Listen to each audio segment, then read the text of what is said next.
The problem of Africa are men and women who occupy positions of leadership and influence who are greedy. When a dancehall king lip syncs a revolution, the empire trembles. We must unite now. We must have one army. We must have one currency. We must have one foreign policy. We must be united. For decades, we've had the philosophers in conference rooms and the artists in the clubs. Two different worlds, two different frequencies.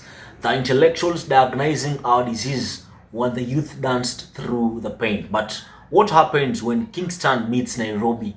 When the streets finally hear the sermon?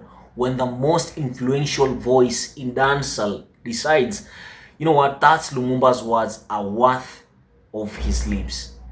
You don't get entertainment, you get an earthquake.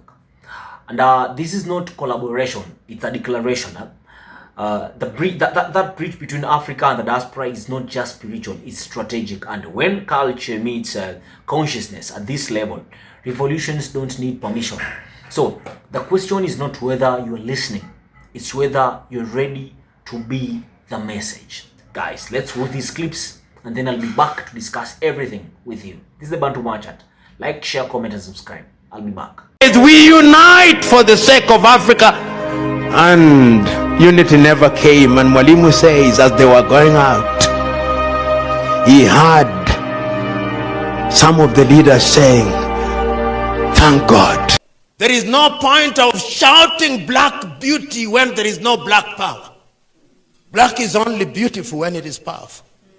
Never must Africa say that there is one colonizer who is better than the other. All of them are the same. Some kill you smiling, some kill you sneering, but at the end of the day, you are dead. There is no point of shouting black beauty when there is no black power. Black is only beautiful when it is powerful. So we must, in the nature of things, become black beauty and black power. And I was reading not so long ago that even to be a good Samaritan, you've got to have resources. If you don't have resources, the best you can do is to pray and fast. But in the intervening period, the person who has fallen on the road to Jericho needs hospital bills to be paid. He needs food to eat. He needs shelter. So let us be good Samaritans with something with which to support good Samaritanism.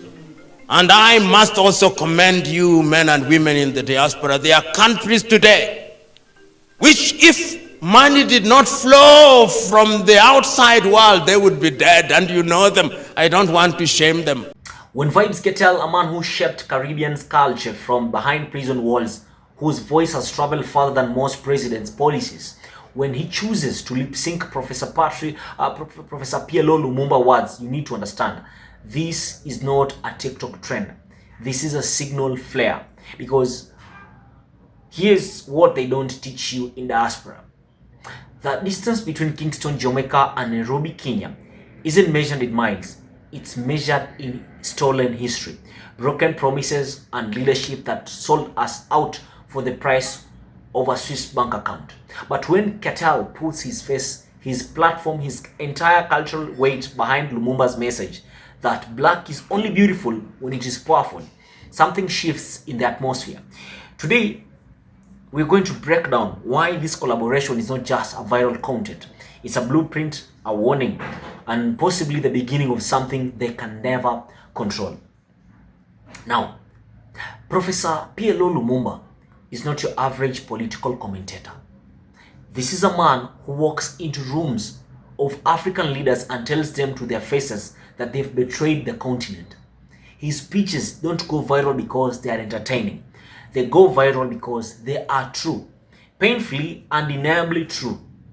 He's been saying for years what many of us whisper, that Africa's problem is not resources, it is not intelligence, it is not even colonialism anymore. It is the men and women in suits who smile about unity on international stages, then whisper, thank God, when the unity collapses. Because a united Africa threatens their personal empires. Now, Lumumba's audience, typically educated Africans, policy wonks the politically conscious. His words sit in conference halls, YouTube lectures with moderate views shared among the work crowd. Then here comes the world boss himself, the man who even from prison has released his hit after hit, who influences fashion, language, and culture across the Caribbean, Africa, and global diaspora. In Kenya specifically, Kartel is not just popular, he is revered. Dancehall and reggae ain't just foreign imports here. They are part of the cultural DNA. I come from Kenya and I'm telling you this, it's the truth.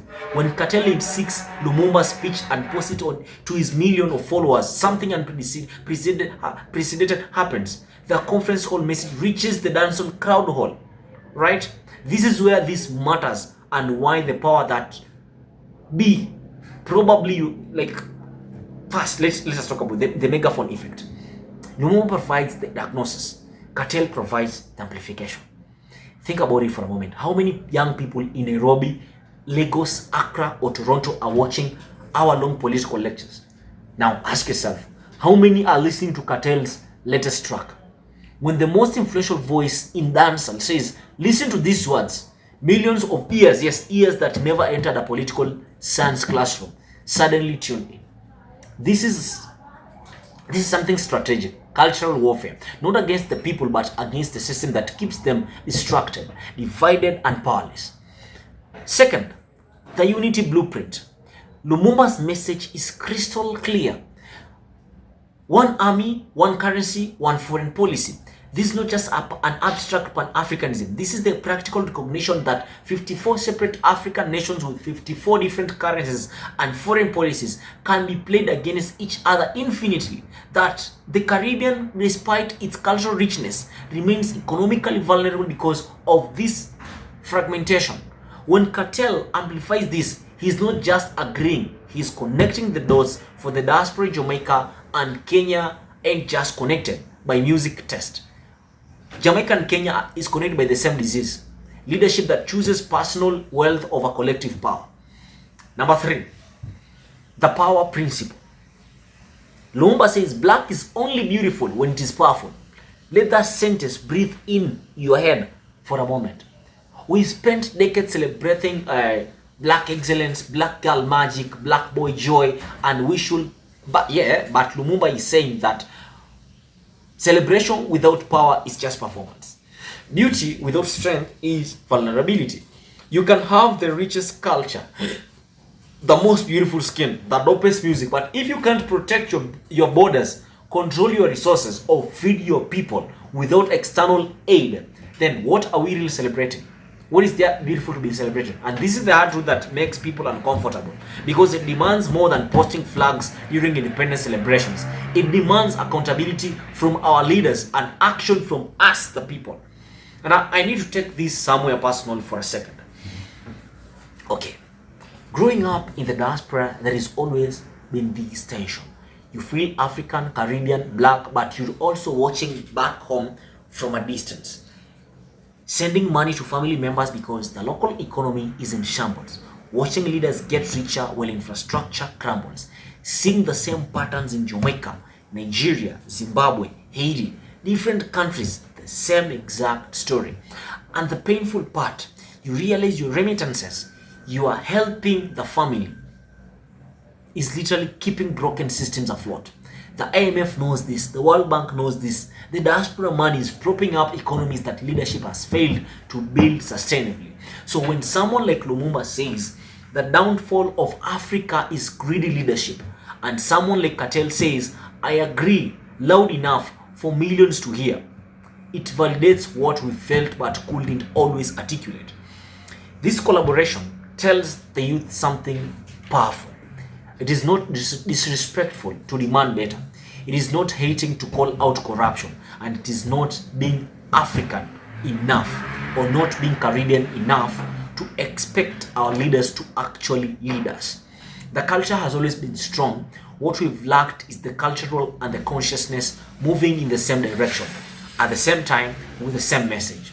Now, here's what keeps me up all night as an African young man, and probably keeps many of you up too. We have everything we need. The resources, the people, the creativity, the resilience, Africa and the Caribbean have survived colonialism, slavery, structural advanced adjustment programs, coups, dictatorships, and natural disasters. But we keep bleeding. Talents bleed to the West. Resources get extracted for pennies. Our best and brightest leave because opportunity feels impossible back at home. And the cruelest part of it all, it's not because of luck. It is because of greed at the top, like top-notch greed. When Kartel amplifies Lumumba's, they are both saying, we are tired of burying potential. We are tired of the next generation facing the same broken systems. We are tired of celebrating culture while sitting in poverty. And this is the emotional weight underneath the viral moment. This is ancestors crying out through modern vessels.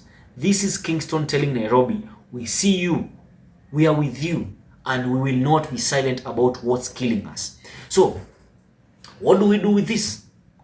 Number one, we need to understand that this Kartel Lumumba moment is a template. It shows us that change does not come from either the intellectuals or the influencers alone. It comes from their fusion. We need the Lumumbas providing analysis and the Kartels providing the amplification. Number two, recognize your role. If you're in the diaspora, you're not just a spectator. Your voice, your money, your choices, they matter a lot. Supporting Pan-African businesses, holding leaders accountable, building bridges between communities, this is the work we need to do collectively. Number three, reject the false choice between culture and consciousness. You can love the music and demand better governance. You can celebrate black beauty and build black power. They are not contradictory, they are complementary. The greedy leaders that Lumumba talks about, they are banking on us staying divided. They are hoping the intellectuals stay in universities and the artists stay in studios, and never shall the two meet.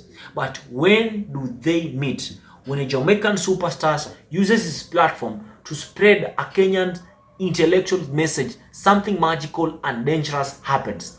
The people remember they are not alone. They remember they are not crazy for demanding better. They remember that from Kingston to Nairobi, to London to Toronto, Lagos to anywhere in the world, we are fighting the same fight. This is where they get scared.